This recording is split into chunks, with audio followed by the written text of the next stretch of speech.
Vladimir Putin se dirigiu a toda a Rússia após os ataques em Bryansk, Kursk, nas pontes, na Crimeia e na Ponte da Crimeia. Como é possível realizar reuniões nessas condições? Como as negociações de que ele fala? Sobre o que se conversa nessas situações? Quem negocia com aqueles que recorrem ao terror, com terroristas? E por que encorajá-los oferecendo uma pausa nos combates, que será usada para armar o regime com armas ocidentais? Isso é algo que a Rússia vem dizendo desde o início. Você sabe, muita gente diz que a Rússia deveria usar um Ereshnik, ou que a Rússia deveria realmente aumentar o ritmo, acelerar a escalada e garantir que envie uma mensagem forte. O que você acha disso?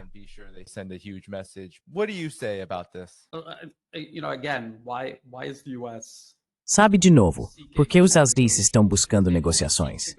Eles só buscam negociações quando precisam ganhar tempo ou criar a ilusão de que estão buscando diplomacia antes de eles mesmos escalarem o conflito, ou fazerem com que um de seus aliados o faça, para criar distância entre eles e seus aliados. E como o Ben mencionou, o governo Trump não está enviando nem de perto tantas armas para a Ucrânia quanto no passado. Mas isso é algo que vem acompanhando desde 2022, desde que esse conflito começou. Os Estados Unidos têm uma quantidade finita de armas e munições que podem enviar para a Ucrânia, uma quantidade finita que podem produzir anualmente.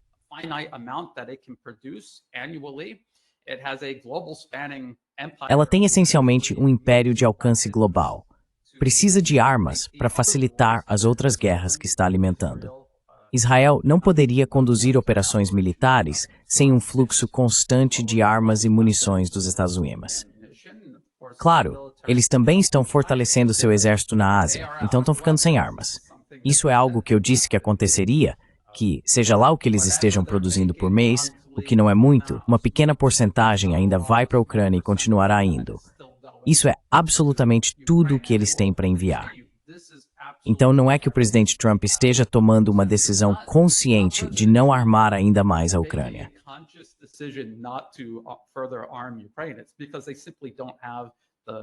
É porque eles simplesmente não têm grandes quantidades de armas e munições para enviar à Ucrânia.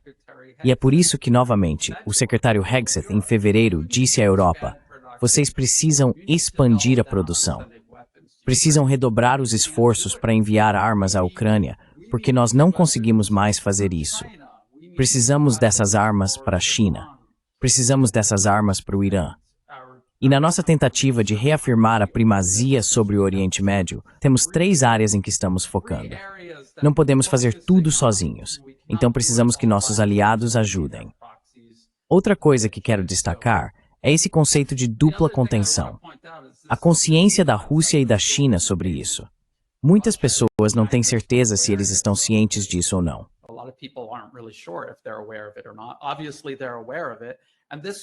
Obviamente, eles estão cientes disso. E isso reflete tanto os comentários do secretário Hegseth em fevereiro, quando ele falou sobre sequenciamento estratégico e divisão de tarefas, quanto o que aconteceu recentemente no diálogo Shangri-La, em Singapura, no final do mês passado, onde ele esteve presente falando sobre como deixaram a Ucrânia para a Europa e agora estão aqui na Ásia. Ficamos distraídos por décadas incendiando o resto do mundo, mas agora estamos prontos para agir aqui na Ásia. E é basicamente sobre isso que se trata. Trata-se de contenção dupla. Trata-se dos Estados Unidos delegando a responsabilidade por essa estratégia entre todas essas nações que capturou e controla politicamente, tanto na Europa quanto aqui na região Ásia-Pacífico.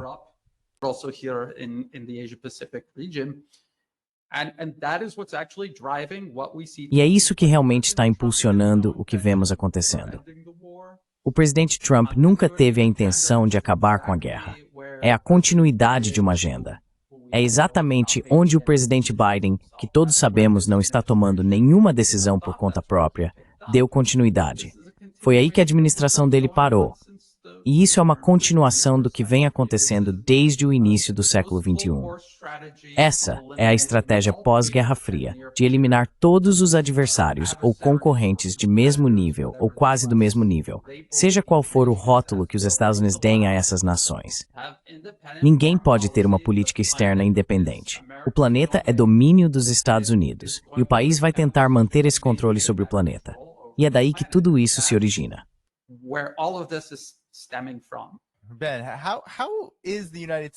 Bem, como os Estados Unidos vão conseguir chegar até a China, por assim dizer?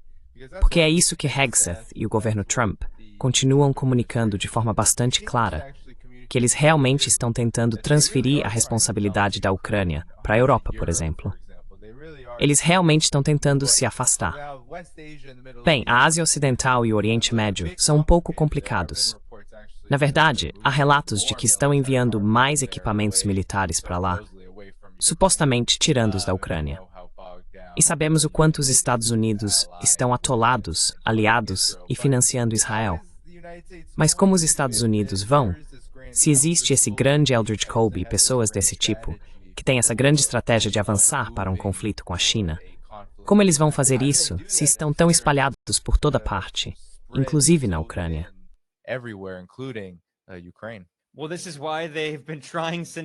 Bem, é por isso que eles vêm tentando, desde o governo Obama, fazer um pivô para a Ásia, certo? Isso remonta ao primeiro mandato do Obama, quando Hillary Clinton era secretária de Estado. Na verdade, em maio deste ano, houve 2 discursos feitos por autoridades do governo Trump que considero muito importantes para delinear essa estratégia.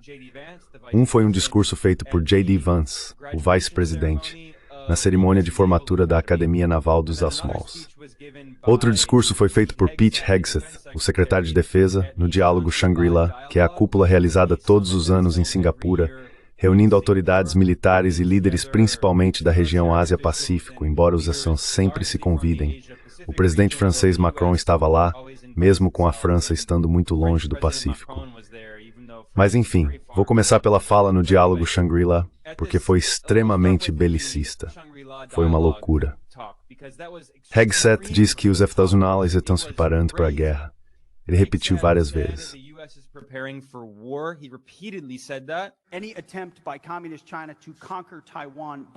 Qualquer tentativa da China comunista de conquistar Taiwan pela força resultaria em consequências devastadoras para o Indo-Pacífico e para o mundo. Não há motivo para amenizar isso. A ameaça que a China representa é real e pode ser iminente. Esperamos que não, mas certamente pode ser. Os Estados Unidos não buscam a guerra. Não buscamos dominar ou sufocar a China, cercá-la ou provocá-la. Não buscamos mudança de regime, nem vamos instigar ou desrespeitar uma cultura orgulhosa e histórica. Estaremos preparados, mas não seremos imprudentes. Em vez disso, buscamos a paz. Mas devemos garantir que a China não possa nos dominar, nem a nossos aliados e parceiros. Manter o status quo exige força. Esse é apenas um objetivo racional e de bom senso com o qual todos devemos concordar. E juntos, alcançaremos essa paz por meio da força, restabelecendo a dissuasão, compartilhando nossos encargos, multiplicando nossas forças, reforçando nossas grandes alianças, respeitando nossas culturas, não iniciando guerras, mas prevenindo-as, e construindo um futuro melhor para nossas nações.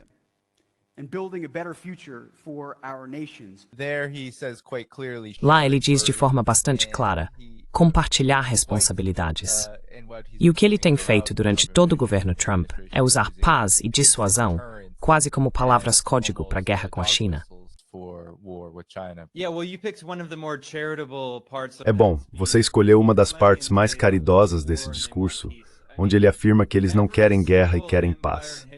Quero dizer, todo o império na história sempre afirmou que quer paz. E claro, eles não vão dizer abertamente que querem guerra. Eles vão dizer, somos uma força de estabilidade e paz.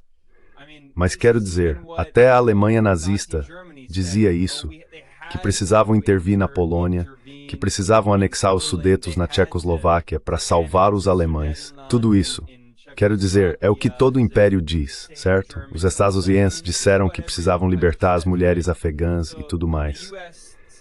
Então agora eles dizem que não querem guerra, mas aí você ouve o discurso inteiro e fica muito claro que eles estão se preparando para a guerra.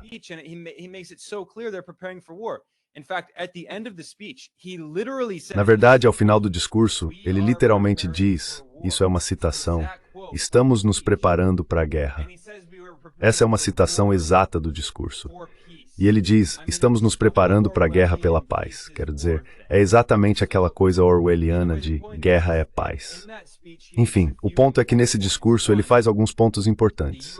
Primeiro, os Estados Unidos estão tentando pressionar outros países da Ásia a se aliarem aos Estados Unidos contra a China. Ele deixou isso muito claro.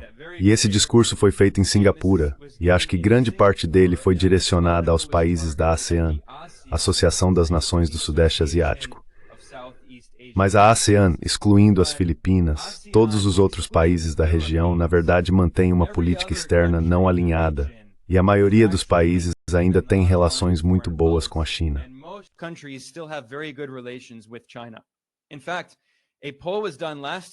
Na verdade, uma pesquisa foi realizada no ano passado que perguntou às pessoas na ASEAN se fossem obrigadas a escolher um lado, podendo escolher apenas China ou Estados Unidos, e uma pequena maioria escolheu a China pela primeira vez. Muito disso se deve à guerra em Gaza, certo? Quero dizer, ao apoio dos Estados Unidos a Israel. Especialmente em países de maioria muçulmana na região, como a Indonésia, que é o país mais populoso da região, com bem mais de 200 milhões de pessoas. A grande maioria das pessoas na Indonésia disse preferir a China. Portanto, essa estratégia dos Estados Unidos de mirar na ASEAN não vai funcionar. Mas isso fez parte da tentativa do discurso dele. Outra parte importante do discurso foi dizer que supostamente agora haverá uma guerra por causa de Taiwan.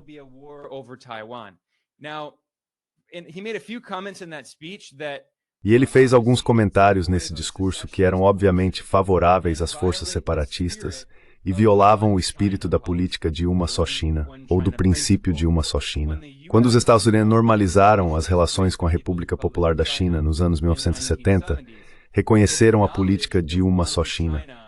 Existe uma só China, e Taiwan faz parte da China. E mesmo assim, ele continua fazendo esses comentários, dizendo que a China vai invadir Taiwan. É como se os Estados Unidos vão invadir a Flórida. Quero dizer, Taiwan faz parte da China. O que isso significa? Essa é a propaganda que ouvimos repetidamente, de novo e de novo. Então, o que isso realmente significa é que os que apoiam o separatismo têm sido...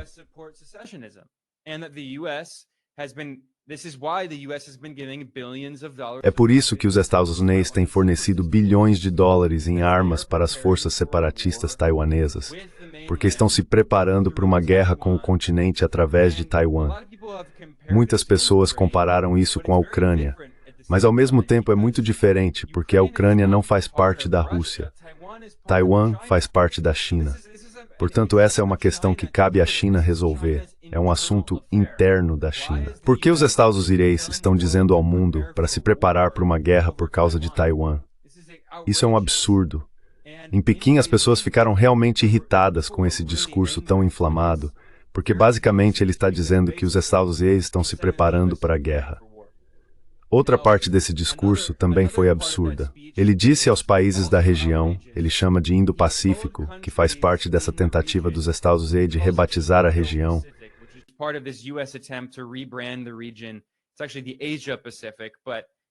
Na verdade, é Ásia-Pacífico, mas só os Estados Unidos chamam de Indo-Pacífico porque estão tentando incluir a Índia também. E mesmo a Índia não é, quer dizer, eles são parceiros dos Estados Unidos, mas a Índia também tem uma política externa não alinhada. Então a Índia é complicada. Mas o ponto é que outra parte do discurso foi que Pete Hegseth basicamente disse aos países da região que eles não podem ter laços econômicos profundos com a China. Ele disse que, se você tem relações de segurança com os Estados Unidos, não pode comercializar significativamente com a China, porque, segundo ele, se houver algum tipo de conflito, isso vai complicar nossa tomada de decisões estratégicas. Então ele foi a Singapura para dizer aos países da região: parem de comercializar com a China, porque estamos nos preparando para uma guerra contra a China. Quer dizer, é simplesmente insano.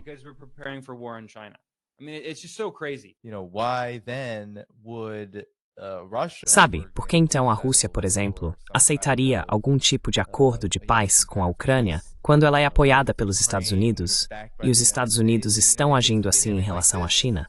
Quero dizer, e claro, os exemplos sobre a falta de confiabilidade do outro lado podem continuar indefinidamente. E ainda assim, o que vimos, eu acho, é que tanto a Rússia quanto a China estão de uma forma muito diplomática manobrando essa situação. que você acha do que o Ben disse e sobre isso?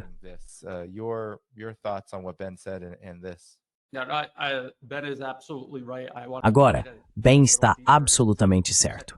Quero aprofundar um pouco mais no discurso do secretário Hegseth. O Diálogo de Shangri-La é organizado pelo Instituto Internacional de Estudos Estratégicos. Ele fica em Londres, não tem nada a ver com a Ásia. E se você acessar o site deles, veja quem são os principais patrocinadores. Airbus, BA, Boeing, General Atomics, Rolls-Royce, que fabrica motores de avião, Lockheed Martin. Se você descer a página, verá Northrop Grumman, BGR Group, Chevron e por aí vai. Então todos esses são interesses de financiadores corporativos do Ocidente. A manifestação moderna de gerações de imperialismo e colonização ocidentais aqui na região Ásia-Pacífico.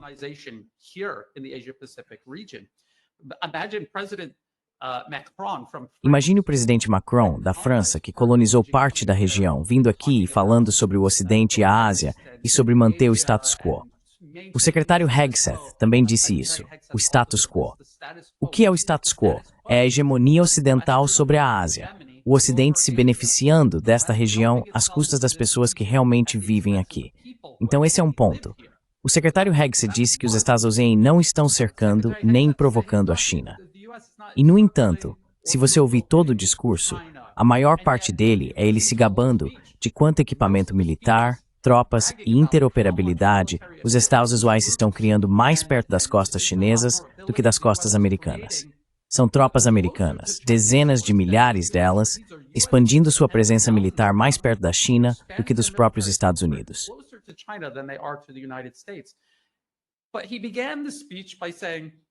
Mas ele começou o discurso dizendo: precisamos garantir a segurança do nosso próprio quintal primeiro. E então ele começa a falar sobre o Canal do Panamá. Ele afirma que a China teve uma influência maligna sobre o Canal do Panamá, que fica a mais de 1.700 quilômetros do ponto mais próximo do território continental dos Estados Unidos. O Canal do Panamá não pertence aos Dawson. Ele foi transferido para o Panamá em 1999. Então, ele está dizendo que essa é uma influência chinesa inaceitável no quintal da América. E depois ele descreve esse enorme aumento militar dos Estados Unidos bem nas fronteiras da China, muito mais perto da China do que o Canal do Panamá está dos Estados Unidos. E mais uma coisa.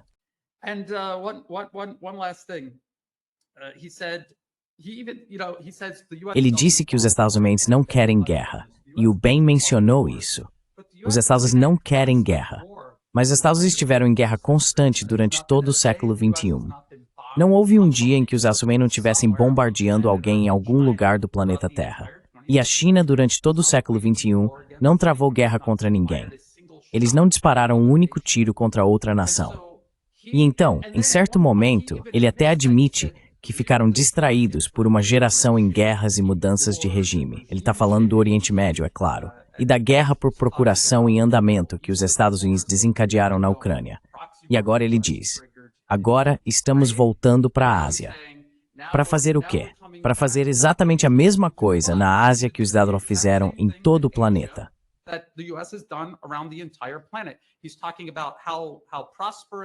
Ele está falando sobre como a Ásia é próspera, segura e estável, ao mesmo tempo em que admite que os Estados Unidos têm estado distraídos da região por uma geração. Então, por que você acha que há toda essa paz, prosperidade e estabilidade na Ásia? Porque os Estados Unidos não têm se envolvido tão profundamente aqui na Ásia-Pacífico quanto no resto do mundo, que está claramente sendo destruído. Então, na verdade, a mensagem dele para a região Ásia-Pacífico é: vocês são os próximos. Estamos vindo para a Ásia-Pacífico. Vamos manter a paz, a segurança e a estabilidade como reféns, a menos que vocês façam o que mandamos. E eu não lembro se foi o Danny ou o Ben. Você falou sobre ele basicamente forçar a região a fazer uma escolha.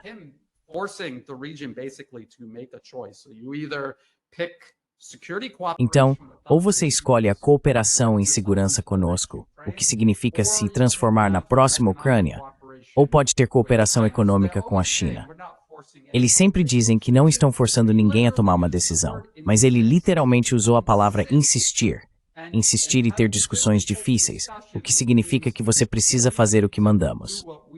Essa foi a mensagem dele para a Ásia. E infelizmente, muitas pessoas na plateia, não todas, mas muitas pessoas na plateia, e eu conheço pessoas aqui na Tailândia onde moro, essa mensagem ressoa porque elas têm esse desejo desesperado e profundo de serem aceitas pelo Ocidente e simplesmente não enxergam o quadro geral. Essa é a parte lamentável de tudo isso.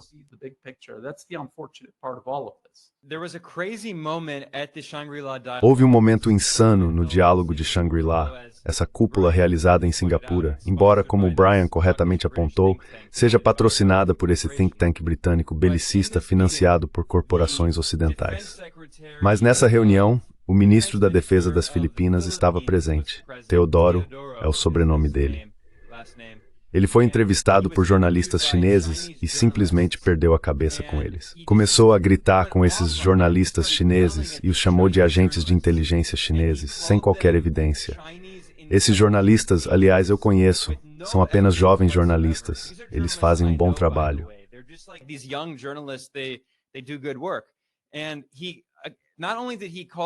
E não só ele os chamou de agentes de inteligência chineses, como depois o governo filipino criou esses cartazes de propaganda em forma de meme, com os rostos desses jornalistas chineses, dizendo coisas como: atenção, agentes de inteligência chineses, inteligência militar, e por aí vai.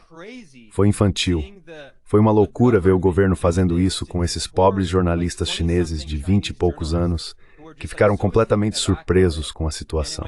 E isso viralizou nas redes sociais chinesas. Esses vídeos do ministro da Defesa das Filipinas gritando com eles. Este é o único país da região que está se oferecendo para se tornar a Ucrânia da região Ásia-Pacífico. O exército dos Estados Unidos agora está usando 9 bases nas Filipinas.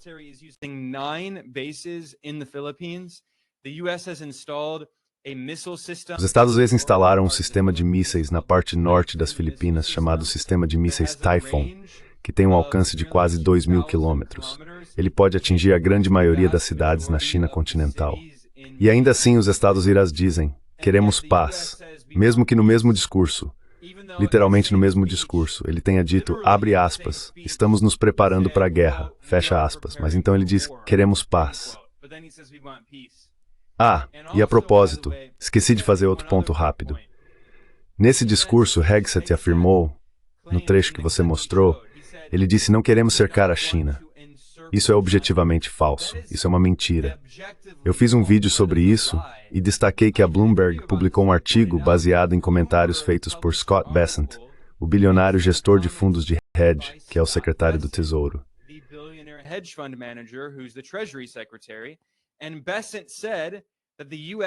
E Bessent disse que os Estados Unidos têm o que a Bloomberg chamou de estratégia de grande cerco. E Bessent reconheceu que os Estados Unidos estão tentando pressionar a Índia, as Filipinas, o Japão, a Coreia do Sul e também o Vietnã, boa sorte com isso, para se aliarem aos Estados Unidos contra a China. Então a Bloomberg está noticiando esses comentários feitos por Bessent, dizendo que os Estados Unidos têm uma estratégia de grande cerco. E então Hegseth diz, nós não temos uma estratégia de cerco, quero dizer, e eu apontei, aliás, nesse vídeo que fiz, que isso não é só do governo Trump. No governo Biden, Antony Blinken também disse sim, esse é o artigo da Bloomberg.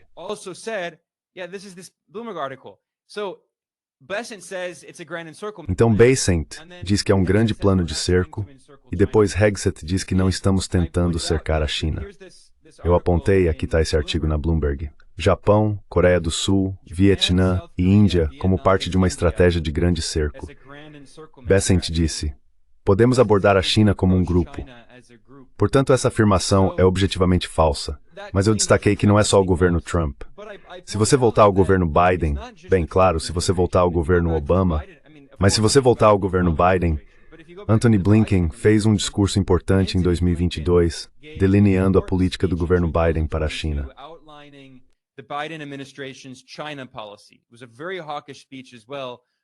Foi um discurso bastante belicista também, embora não tenha sido tão agressivo de forma caricata como o de Hegseth. Ele não disse que estamos nos preparando para a guerra. Mas você sabe, Blinken, com sua retórica característica de intervencionismo liberal e ordem internacional baseada em regras, disse que os Estados Unidos estão trabalhando para, abre aspas, moldar o ambiente estratégico ao redor de Pequim, fecha aspas. O que isso significa? Moldar o ambiente estratégico ao redor da China. Isso significa contenção. É apenas um eufemismo para contenção. Então essa tem sido a política dos Estados Unidos sob os democratas e, claro, continua sob os republicanos, porque essa tem sido a estratégia dos Estados, a estratégia do império dos Estados Unidos há mais de uma década.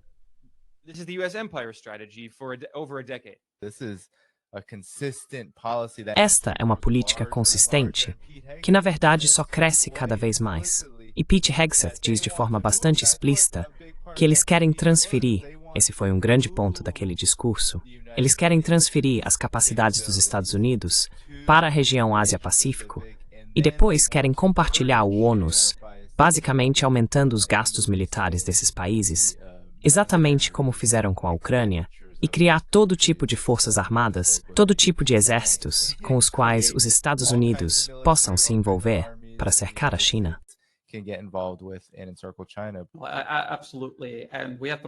Com certeza. E precisamos lembrar que todas essas capacidades das quais o secretário Hegseth se gaba, os Estados Unidos cercando a China com elas em toda a região Ásia-Pacífico, todas foram implementadas durante os 4 anos em que o presidente Biden esteve no cargo e nos 4 anos anteriores, quando Trump era presidente. E tudo isso começou com o pivô para a Ásia durante o governo Obama. Então, as pessoas continuam votando, achando que um candidato de um partido ou de outro vai mudar alguma coisa. Não, porque a mesma lista de interesses corporativos que financiam fóruns como este são os mesmos que controlam a política em Washington, independentemente de quem está na Casa Branca ou de quem controla o Congresso. Para tocar em algo que o Ben mencionou sobre as Filipinas e essa atitude absurda que esses oficiais do exército filipino têm, essa obediência servil, essa ânsia de se jogar aos pés dos Estados Unidos.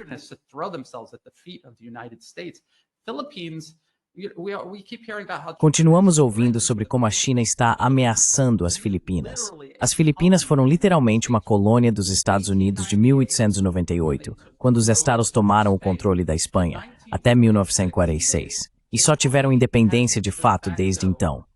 Os Estados Unidos mantiveram controle político sobre as Filipinas desde então, inclusive até hoje. Houve um breve período, sob o presidente Duterte, em que tentaram reafirmar seus interesses e equilibrar seus laços. As pessoas não sabem disso, porque não pesquisam sobre esses assuntos. As Filipinas têm uma população muito maior do que a Tailândia.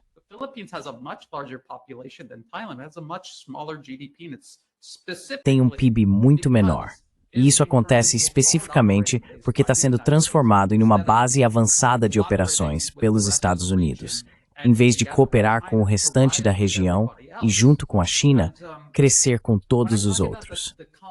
E quando falo sobre a colonização das Filipinas, se você acessar o próprio site do Escritório do Historiador do Departamento de Estado, na seção sobre a Guerra Filipino-Americana, eles falam sobre como queimavam vilarejos inteiros, implementavam políticas de reconcentração de civis, colocavam pessoas em campos de concentração e empregavam tortura.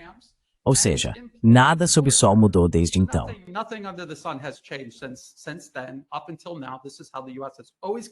Até agora, é assim que os Estados Unidos sempre conduziram seus negócios e é assim que tratam seu chamado aliado. E isso é um exemplo para toda a região observar. É isso que vai acontecer com você. A Ucrânia é o que vai acontecer com você se você se deixar ser puxado para a órbita dos Estados Unidos. Não é porque eles vão te ajudar ou oferecer uma alternativa. Quero dizer, ouça o secretário Hegseth. Ele está falando sobre cooperação de segurança conosco ou cooperação econômica com a China. Ele não disse cooperação de segurança e econômica com os Equine. Os Yuan não têm alternativa para oferecer a nenhum desses países ou à província insular de Taiwan.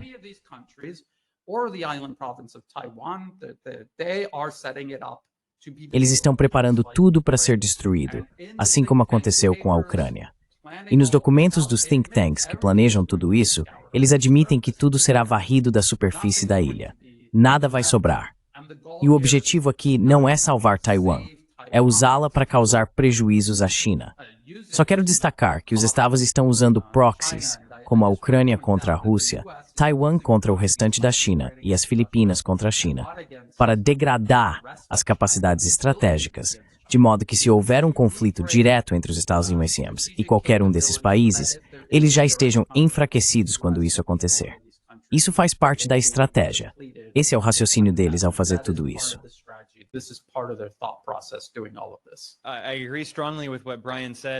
Concordo plenamente com o que o Brian disse.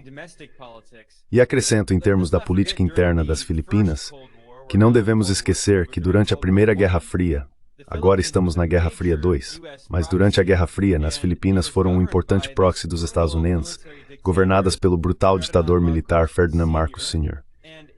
Agora seu filho, Ferdinand Marcos Jr., um déjà vu histórico, é novamente o líder das Filipinas e um obediente fantoche dos Estados Unidos. E não é apenas uma questão ideológica, é também, obviamente, pura corrupção. Quero dizer, é bem conhecido que a família Marcos é extremamente corrupta.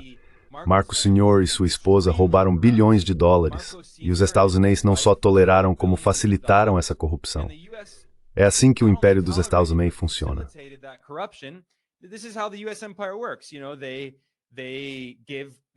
Sabe, eles facilitam a corrupção, dão todo esse dinheiro para esses oligarcas corruptos que governam em seu nome e transformam seus países em esses proxies neocoloniais. E no caso do que aconteceu com o ex-presidente Duterte, que tentou manter uma política externa mais não alinhada, ele ainda tinha relações decentes com os Estados Unidos, mas também melhorou significativamente as relações com a China. O que aconteceu recentemente foi que Marcos basicamente usou o Tribunal Penal Internacional para prender seu principal adversário político. E o que Marcos fez foi, honestamente, de uma forma muito maquiavélica, foi bastante inteligente. Ele fez uma aliança política com a filha de Duterte, que é sua vice-presidente.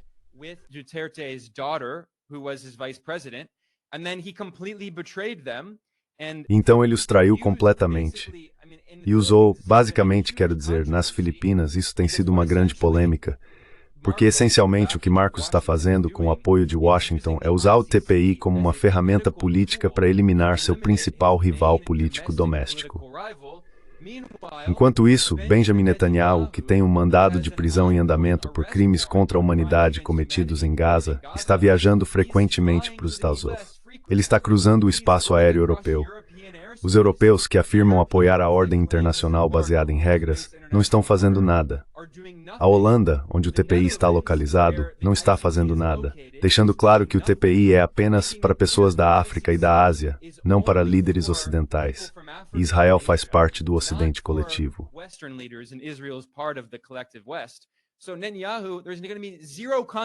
Então Netanyahu, não haverá nenhuma consequência para Netanyahu, sem falar em Biden, Trump, Obama e Bush. Nenhuma consequência para eles. Mas agora os Estados Unidos, que nem sequer são membros do TPI, estão permitindo que seu aliado nas Filipinas use o TPI como arma para prender seu principal rival político, enquanto ele continua destruindo seu país e transformando-o na Ucrânia da Ásia. Quero dizer, é revoltante. E a única coisa positiva em tudo isso é que, se você olhar as taxas de aprovação do Marcos recentemente, ele é um dos líderes menos populares do mundo. As pessoas nas Filipinas estão, obviamente, furiosas com o que está acontecendo. Mas isso não é surpreendente, considerando, veja todos os aliados dos Estados Unidos ao redor do mundo. Veja o quão popular é o Zelensky, ou seja, claramente nada popular. Por isso teve que cancelar eleições e ilegalizar a maioria dos partidos políticos.